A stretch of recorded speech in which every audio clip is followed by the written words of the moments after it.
All right.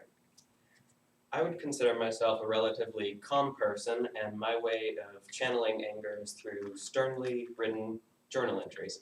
I know a girl, however, who managed to punch a wall and a guy's face in the same week. Now, the wall was a bit more arbitrary, spur of the moment. However, the guy, he had it coming.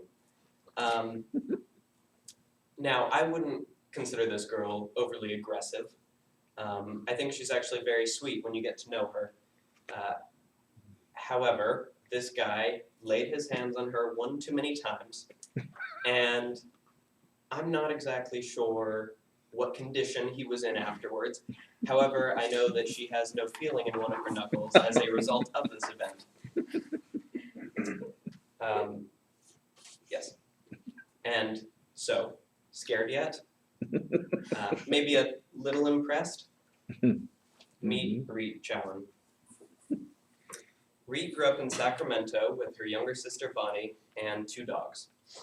She is what I would consider a sports aficionado.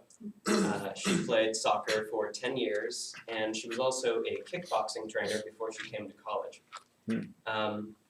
She is also a bit of an avid football fan, 49ers specifically. Sorry if you're a loss. And she is in a constant rivalry with her dad, who's a fan of the Raiders. So she was admitted to Pepperdine back in the fall, but she wasn't able to come until the spring. So she's still relatively new to the Pepperdine community. She was the first to leave her family at the age of 18. So needless to say, it has been rather tough for her separating herself from the family. She has the requirement of daily phone calls and constant check-ins with the parents, which I'm sure, as some of us know, for a full-time college student is not an easy task. She even went so far as to apply to school in New Jersey in the hopes of maybe getting away from family, but she ended up staying in California. So culturally, Reet comes from an Indian background, and a lot of her family still has ties in India. In the 4th grade, she actually stayed in India with her aunt for a whole year. And while she was over there, she was able to see the thousands of people out on the streets that were struggling with poverty, what she considers inescapable poverty. There's just no way to dig yourself out of these circumstances in India, and so it weighed heavy on her heart knowing that there was nothing she could do about it. During this time, her and her sister were also cared for by a nanny who had been treated atrociously by her previous owner. The reason Reet knew this was because when they would sit down to watch TV, she would sit down on the floor, and she wouldn't go anywhere near the couch. And even at night, she would just sleep on the bare floor. Even when her aunt offered her a bed, she just didn't see herself as deserving of the kindness that was offered to her. And this, in a lot of ways, inspired Reet to stand up for people that are taken advantage of or mistreated. Now, when she was younger, she wanted to be a doctor. Like many kids, she saw this as the kind of the only way that you could really help people.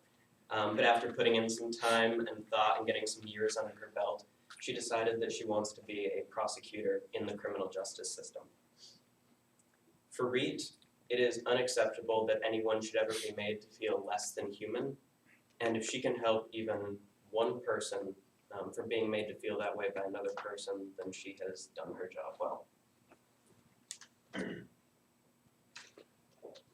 Quick break.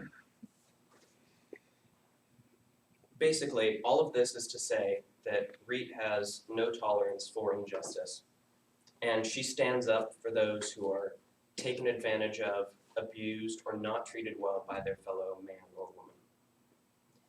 She has a kind heart, a charming personality, and an iron will that is matched only by the strength of her jab.